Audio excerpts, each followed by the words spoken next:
Muy buenos días, jueves 13 de junio, y ayer fue el día más intenso en la gestión de Javier Milei y de La Libertad Avanza en el gobierno. Luego de 6 meses de gestión, logró la aprobación con muchísimos cambios de la llamada Ley Bases. Fue un debate literalmente encendido que sucedió en el contexto de una represión intensa a los manifestantes y declaraciones incendiarias por parte inclusive del propio presidente. Por eso, para comenzar esta apertura de hoy, elegimos un clásico, una hermosa pieza del compositor Manuel de Falla, Danza de Fuego, obra perteneciente a Amor Brujo. Mejor tarde que nunca sería esta ley que salió allí con la segunda sanción en el Senado. Podría haber salido así si se hubieran hecho estas concesiones en febrero, en las extraordinarias, y nos hubiéramos ahorrado 4 meses de dilaciones. Pero así fue como planteó el gobierno su estrategia. Celebramos que haya aprendido y que no vuelva a cometer el error de no negociar para luego tener que negociar y terminar en lo que llamamos un triunfo pírrico. Esta idea del triunfo pírrico viene del año 279 a.C., la llamada Magna Grecia. Es una zona del sur de Italia, en realidad, que durante mucho tiempo perteneció a los griegos, precisamente, y que los romanos reclamaban para sí. En la Magna Grecia, por ejemplo, vivió Platón una parte de su vida, pero 200 años después de la muerte del filósofo, era una zona de guerra. Allí en la región de Asculum se enfrentaron romanos y griegos, liderados por un general, el general Pirro. De aquí viene la idea de triunfo pírrico.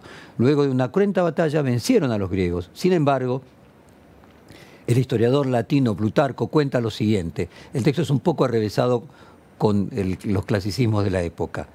Dice así textualmente: ambos ejércitos se retiraron, y se cuenta haber dicho Pirro a uno que le daba el parabién: si vencemos a los romanos en otra batalla como esta, pereceremos sin recurso, porque había perdido gran parte de la tropa que trajo y de los amigos y los caudillos, todos a excepción de muy pocos, no siéndole posible reemplazarlos con otros, y a los aliados que allí tenía los notaba muy tibios, mientras que los romanos contemplaban con felicidad y prontitud su ejército como si en casa tuvieran una fuente perenne, y nunca con las derrotas perdían la confianza, sino que más bien la cólera le daba nuevo vigor y empeño para la guerra. Pero simplificadamente, ganó la guerra o ganó la batalla consumiendo gran parte de su ejército. O sea, triunfó, pero en realidad fue un triunfo que también tenía aires de derrota. Más allá de lo rebuscado del idioma, es posible encontrar analogías entre la situación del agitado día de ayer con lo que sucedió en el Senado de la Nación, con la gran diferencia de que el gobierno festeja un triunfo como la primera victoria de su particular guerra legislativa. Ayer hubo una imagen que sintetizó la jornada mejor que la foto del tablero de los senadores votando la ley Bases. Es el auto incendiado por manifestantes, un hecho protagonizado por un pequeño sector de la movilización completamente violento, pero que tiene un contexto, el de una Argentina con una grieta profunda en la que el otro dejó de ser un distinto para pasar a ser un enemigo, el responsable de una crisis del país, alguien indeseable. Una lógica populista desde el punto de vista de la clusiana, podríamos decir, en el que se necesita utilizar el odio para construir un enemigo que sostenga el lugar del gobierno y de su planteo de batalla cultural. Cuando esa lógica se desata, hay imágenes como la de este auto prendiéndose fuego que empiezan a ser reales. El 36-36 del resultado final de los votos de los senadores, 36 senadores a favor, 36 senadores en contra en general, con esta vez el voto positivo y no el voto no positivo, como recordarán de aquella vez en la discusión por lo que se llamó la guerra del campo. En este caso, el voto positivo de Victoria Villarruel desempatando es otra de las síntesis de un día pleno de polémicas. ¿Qué lleva a manifestantes a prender fuego a auto, por ejemplo? Según trabajos psicológicos como El trabajador con problemas de salud mental, pautas generales de la detención, invención y prevención de incendios, varios autores, entre ellos Adán Carlos Migote y José Cuadrado, entre otros, alguien es piromaníaco por profundos sentimientos de frustración, depresión y estrés. En los niños, la piromanía es también un intento de llamar la atención a sus padres. La frase hecha hay que salir a prender fuego todo, da la idea de que todo está mal. Por eso hay que quemarlo y empezar de nuevo. Para Platón, por ejemplo, el fuego representaba en la caverna el papel del sol en el mundo sensible, es decir, aquello que posibilitaba que se vea, que las cosas se hagan visibles. El sol es la causa de la inteligibilidad, o sea, de poder comprender, y la esencia de las ideas. Por eso la idea de la luz y la era de la luz es como la idea del descubrimiento del conocimiento. Prender fuego a algo es hacer que se note, es visibilizar un particular descontento con este caso. Vamos a ver las imágenes fuertes del auto de Cadena 3, aquellos que nos están viendo por televisión, prendiéndose fuego, y desde ya nos solidarizamos con los colegas de Cadena 3 damnificados y obviamente criticamos absolutamente a los piromaníacos. A las 16:30 es que se produjo este incendio, que aquellos que además de escucharnos por radio nos ven por TV, era, podríamos decir, la nota más distintiva de la jornada. Ahora más tarde, cerca de las 11:20 de la noche de ayer, se votó la ley de bases en el Senado tras las votaciones de 36 empatadas. Como decíamos, desempató la vicepresidente y presidente del Senado, Victoria Villarruel. Algunos minutos después se había aprobado las facultades delegadas, la reforma del Estado y el resto de los artículos. Sin embargo, el gobierno tuvo ayer una larga jornada que podría haber debilitado fuertemente su legitimidad si no salía aprobada. Vamos a hacer un recorrido por la jornada de ayer en una de las más importantes de los últimos años de la historia democrática. La producción se comunicó con la ex ministra de Seguridad, Sabina Frederick, que analizó la situación de la violencia. Vamos a escucharla. Bueno, el día de hoy se ha visto una vez más una respuesta absolutamente desmedida del gobierno nacional a quienes expresan su derecho a la protesta, en este caso repudio a un proyecto de ley como el de la ley Bases, que claramente atenta con muchos derechos de la población y sobre todo con la soberanía, ¿no?, nacional. La ministra, una vez más, ha puesto a las fuerzas de seguridad federales a actuar teniendo que cumplir órdenes de muy difícil cumplimiento. Yo creo que no deja este episodio de mostrar las enormes dificultades que tiene este gobierno para aceptar la disidencia y la pluralidad de pensamiento, finalmente. Mientras afuera se empezaban a convocar los primeros manifestantes, la vicepresidenta Victoria Villarruel había informado que había quórum. Vamos al fragmento en el que se abre la sesión 11:10 de la mañana. Hubo quórum.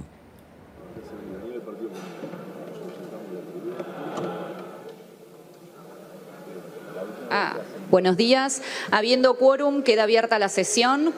Invito a la senadora Carmen Álvarez Rivero a proceder al izamiento de la bandera nacional en el mástil del recinto y a los demás a ponernos de pie para entonar las estrofas del himno nacional argentino. El gobierno arrancó la jornada con importantes concesiones a la oposición. Una de ellas es que se retiró de la lista de las empresas que se iban a privatizar a Aerolíneas Argentinas, a Radio Nacional, a la TV Pública y a otras empresas. Vamos al siguiente fragmento en el que el miembro informante del dictamen del gobierno explica este cambio. En este caso es Bartolomé Abdala, anuncia la reducción de empresas a privatizar. Esto fue casi al comenzar, 10 minutos después, 11:20. Artículo 6 propone incorporar a la Comisión Nacional de Energía Atómica, CNEA, como organismo excluido de la facultad de intervenir. 3. En el artículo 7 se propone eliminar del anexo a Aerolíneas Argentina, a Correo Argentina y a RTA. Quien puso su compromiso para que Aerolíneas Argentinas no sea privatizada fue el Papa Francisco, que ayer se tomó una fotografía con los integrantes de la Asociación Argentina de Aeronavegantes y las banderas de Aerolíneas Argentinas. Creo que el enojo del Papa tiene que ver con el tema del hambre y considerar lo que la Iglesia le asigna un papel fundamental a las madres de la patria, que son todas estas señoras que cocinan en los comedores y muchas veces en su casa, considerarlas corruptas y los alimentos que tardaron en repartirse, dicen que cruzó el Rubicón de la tolerancia del Papa y que el tema no es aerolíneas, sino es que no quiere más tolerar un gobierno que hace oídos sordos al hambre de la gente y que encima, podríamos decir, critica y estigmatiza a señoras que ponen el cuerpo todas las mediodías para darle de comer a la gente del barrio.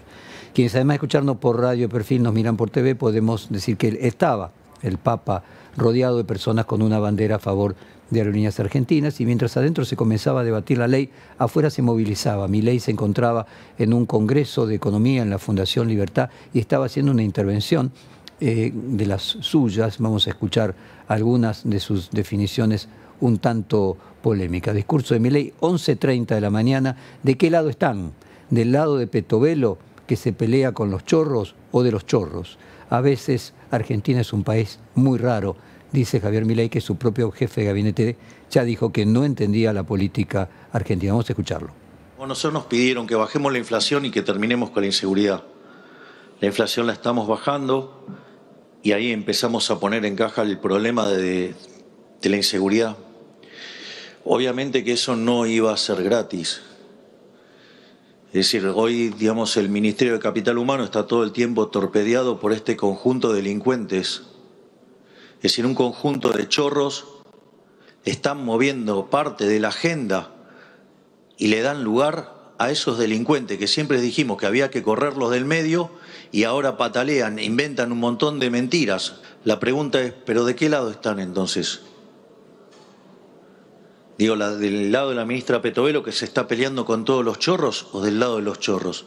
A veces Argentina es un país muy raro. Hay dos formas de ser piromaníaco. Una es la literal, ir y prender fuego a algo, y otra la simbólica, de encender las emociones al punto de la ebullición, ¿no? Es decir, esta idea de que quien es piromaníaco, como decía este libro, vuelvo a leer, El trabajador con problemas de salud mental, pautas generales de detección, intervención y prevención, es alguien que tiene sentimientos de frustración, de depresión y de estrés, en el caso de los niños, podríamos decir, de las personalidades que quedaron todavía infantilizadas en algún aspecto de su perspectiva de la realidad, al llamar la atención a los padres. Es decir, se puede encender fuego con fuego o se puede encender fuego con palabras. Piromaníacos de un extremo y del otro, que hicieron que esta ley, que podría haber estado aprobada de esta misma manera que se aprobó ahora, hace 4 meses, hayamos perdido 4 preciosos meses. De nuevo salió el presidente a defender a Sandra Petovelo, muy debilitada luego de la denuncia de guardar alimentos vencidos que no llegaban a los comedores y por las denuncias relacionadas por los contratos truchos en el Ministerio de Capital Humano. Luego el presidente ataca muy duramente a Axel Kicillof. Fíjense, nuevamente con esta idea piromaníaca, cómo llama Javier Milei al gobernador de la principal provincia de Buenos Aires: enano comunista. 18 billones que tenemos de pasivos remunerados, 12 billones están en manos del sector público. De esos 12 billones, 7 están en manos del Banco Nación, donde además la contracara es que hay depósitos del Tesoro por 3.5 billones. Por lo tanto, hay 7 billones de esos 12 que no son un problema. Hay 3 billones que corresponden al Banco Provincia, pero como el enano comunista, digamos, o sea, genera déficit fiscal, tiene recontra exigido al Banco Provincia, tomándole financiamiento, por ende están apretados de liquidez y no lo pueden tocar. Y una parte de lo que resta lo tiene Ciudad y una parte muy chiquitita queda en el resto de las provincias. Bueno, hoy recibe el Papa al enano comunista.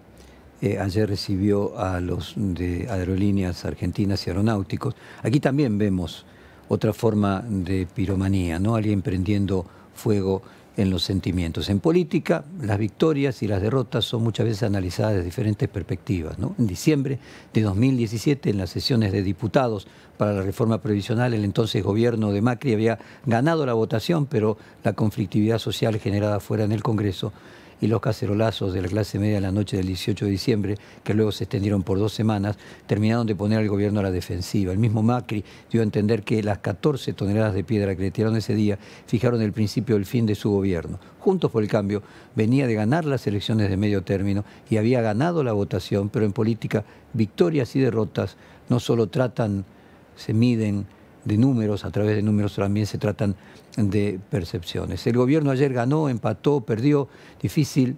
Si alguien no está ni con Milei ni con la oposición, crea que ayer hubo un intento de golpe de Estado, como planteó la cuenta X de la oficina del presidente. Es difícil que si a alguien no le interesa demasiado la política, vean a las personas movilizadas de ayer como grupos terroristas, como también decía ese comunicado. Lo que sí es cierto es que hubo grupos de vándalos que no representaban la mayoría de los allí movilizados, incluso muchos que se habían movilizado a la mañana.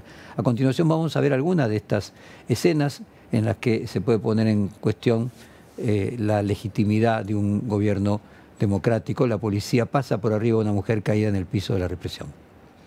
Son paños, o sea, lo que vulgarmente nosotros llamamos imágenes sin sonido, que pueden ver aquellos que, además de escucharnos, como repetimos siempre, nos están viendo por televisión. Además, hubo diputados como Eduardo Valdés, Carlos Castañeto del peronismo, que denunciaron haber sido reprimidos. En realidad le tiraron gas pimienta y la policía los empujó sin cumplir el protocolo de inmunidad frente al poder del Estado por parte de aquellos que son diputados. Además, tanto la votación en general como los capítulos votados fueron desempatados por Villarruel o ganado por pocos votos en ese margen tan estrecho. El caso de la senadora neuquina Lucila Krexel se hace particularmente visible. Según la denuncia de la oposición, la parlamentaria había cambiado su voto a favor de la ley bases a cambio de un cargo como embajadora de la UNESCO por temas como educación, ciencia y tecnología. Por esa razón, la senadora Krexel enfrenta ahora una denuncia por cohecho por el abogado y docente universitario Federico Paruolo. En la relación del crimen de cohecho, en el artículo 256 del Código Penal, se establece que será reprimido con reclusión o prisión de 1 a 6 años e inhabilitación especial perpetua al funcionario público que por sí o por persona interpuesta recibiera dinero o cualquier otra dádiva o aceptase una promesa directa o indirecta para hacer retardar o dejar de hacer algo relativo a sus funciones. Vamos a compartir ahora el fragmento de la intervención de la senadora Krexel un fragmento de una intervención de una senadora hablando casualmente de la senadora Krexel. Ese discurso de Florencia López: a una senadora se le ha realizado un decreto para que sea embajadora en la UNESCO. Lo ha manejado muy mal y quiero denunciar una situación irregular. Quiero que se agregue en este debate esta documentación donde surge que a una senadora de este recinto se le ha realizado un decreto presidencial que figura en un mensaje que pasará a ser embajadora de las Naciones Unidas. Y así muy fácil, señor presidente. En los resultados de esta ley de base lo vamos a ver quizás, o lo va a ver quizás desde París y no desde acá. Por eso, señor presidente, quiero que usted pueda googlear una palabra que dice Ley Banelco. Cuando usted pone Ley Banelco en Google, le aparece algo muy grave que dice escándalo de coimas en el Senado.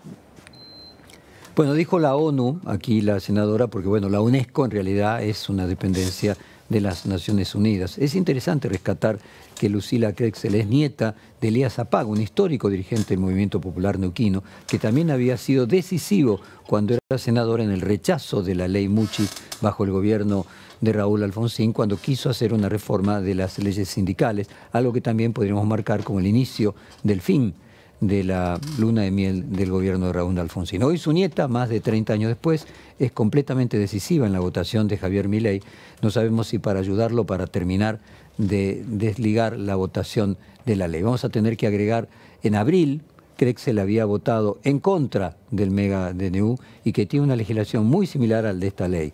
El senador Mariano Recalde dijo que estamos frente a una ley UNESCO nuevamente en lugar de una ley Banelco, y hay senadores que han dicho que la senadora Crexel se había manifestado muy crítica del presidente Milei y de sus leyes, y que luego cambió radicalmente su posición. Otro de los momentos que quedó para el registro fue la discusión de Victoria Villarruel con Guado de Pedro. Vamos a escuchar a Guado de Pedro, que se enfrenta con Villarruel. Hay una moción de orden, senador. Presidenta, hay una moción de orden del senador Vizqui, que es que 2 senadores por cada bloque puedan constituir una comisión para conversar con las autoridades para tratar de frenar la represión. Eso es lo último que... Senador de Pedro, esa moción de orden no existe. Si alguno quiere retirarse para ir a chequear la situación, puede hacerlo tranquilamente. Mire, usted no puede decir, usted no me puede reprimir la palabra.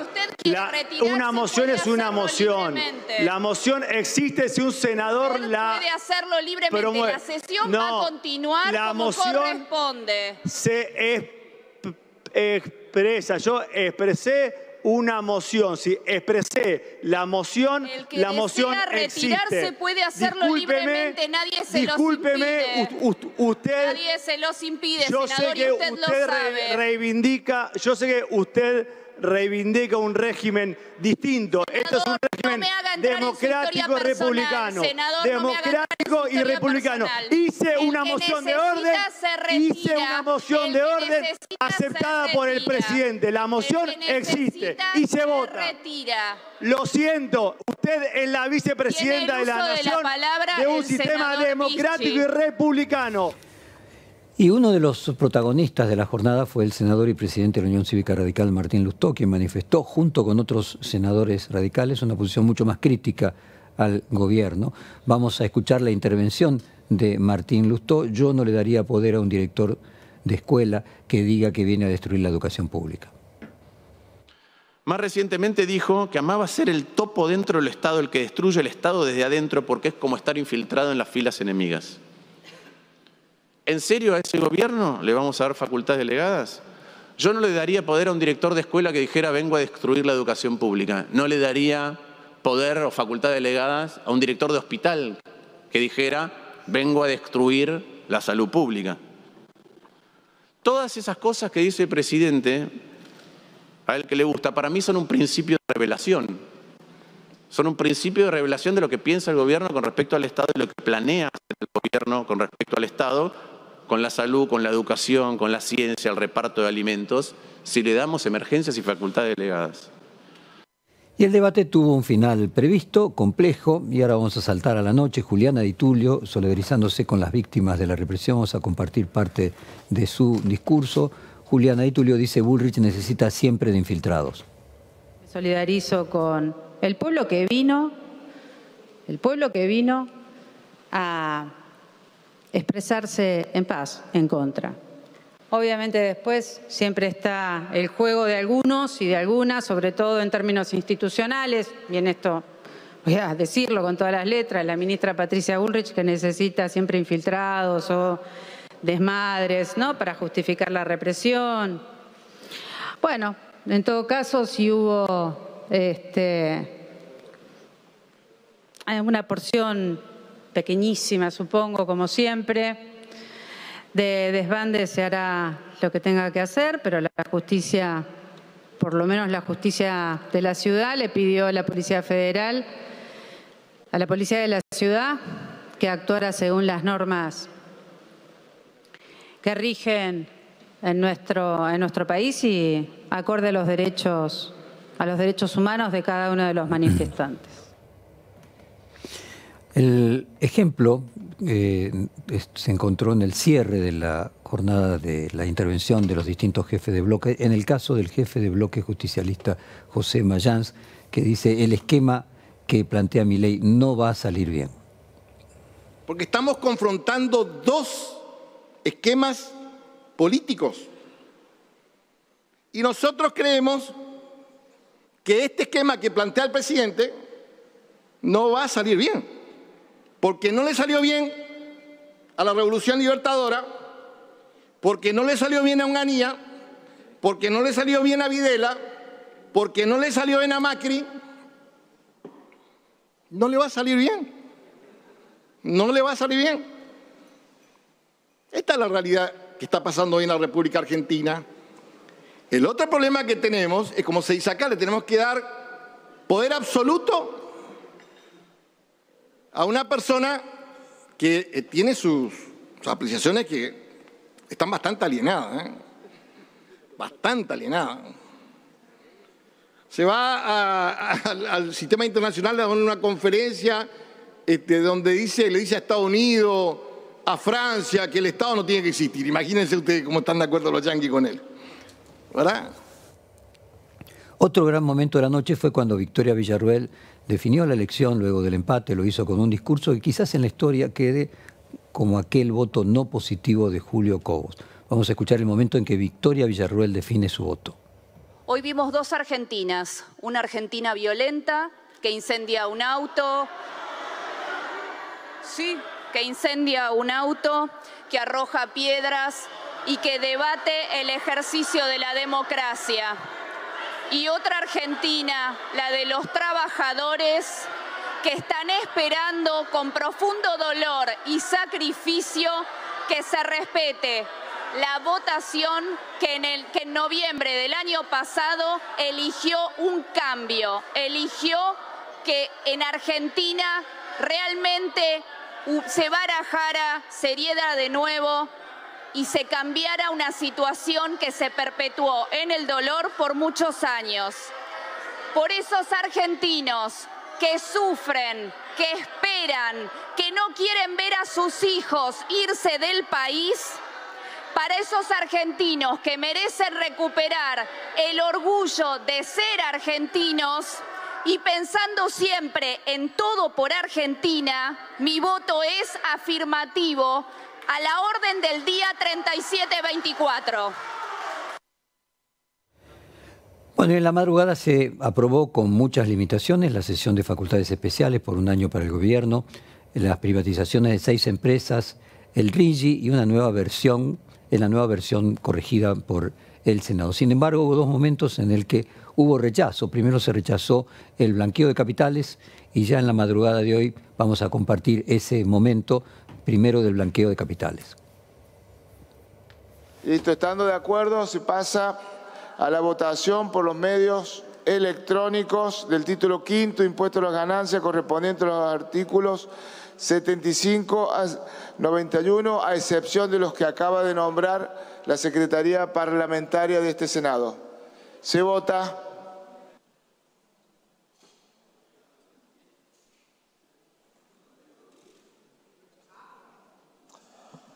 Resultado, 31 votos afirmativos, 41 votos negativos, 0 abstenciones.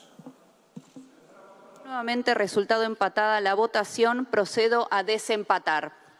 Hoy vimos 2 Argentinas, una Argentina violenta que incendia un auto, que incendia un auto, que arroja piedras y que debate el ejercicio de la democracia. Y otra Argentina, la de los trabajadores. Bueno, tuvimos un problema, se ve, de madrugada al sumar los testimonios audiovisuales de madrugada. Lo primero que escucharon no era la votación del blanqueo de capitales, sino el rechazo al impuesto de las ganancias. Ahora vamos a colocar el momento en que se vota el blanqueo de capitales. A desempatar. Hoy vimos 2 Argentinas, una Argentina violenta que incendia un auto. Bueno, evidentemente toda la noche de trabajo hizo su estrago aquí en nuestra producción y no pudimos tener el momento del blanqueo de capitales, pero la votación fue, como dijimos, se rechazó el blanqueo de capitales en la madrugada de hoy, se rechazó pasado las 6 de la mañana el impuesto a las ganancias. Ayer Milei logró frenar una tendencia de no poder lograr tener una ley aprobada en 6 meses de gestión y ganar una importante votación. Fue un triunfo político. Aún así, el capítulo de la ley bases no se cerró. Sigue el debate ahora en el recinto que tiene que pasar a diputados y que debe confirmar las modificaciones hechas en senadores. De haber perdido el gobierno, estaría hoy en serios problemas Sin embargo, tuvo que reprimir a jubilados, docentes y otros activistas. La ley Bases volverá con cambios a diputados, se seguirá extendida la discusión por un tiempo más y hay un proceso que se comenzó a cocinar a fuego rápido, una polarización social y una política que se vuelve cada vez más violenta. Al comienzo de este programa se había concluido la sesión en senadores y se había levantado la sesión. Nuevamente, dos situaciones, dos frases o una palabra y una frase marcaron el día de ayer. La tendencia piromaníaca, literal, en prender fuego por parte de extremistas que ayer se manifestaron en contra de la ley, totalmente censurable, y el piromaníaco simbólico de aquel que habla con odio y descalifica a los demás, de un lado y del otro. En el caso de un lado es el propio presidente. Y la segunda historia que nos trae al presente es aquel triunfo del general Pirro, que ganó una batalla, pero se quedó casi sin recursos. Esta ley debería haber estado aprobada en las extraordinarias en febrero de este año, si se hubieran hecho todas las concesiones que se hicieron ahora y se hubiese aprendido que la democracia es también conciliar y que tienen tanta derecho de representación quien fue electo presidente como quienes fueron electos diputados y senadores. Vamos a cerrar y les recomendamos que se queden un ratito escuchando la hermosa danza del fuego de Manuel Falla con ánimo exorcizante para que no haya más fuego ni dialéctico y simbólico ni real.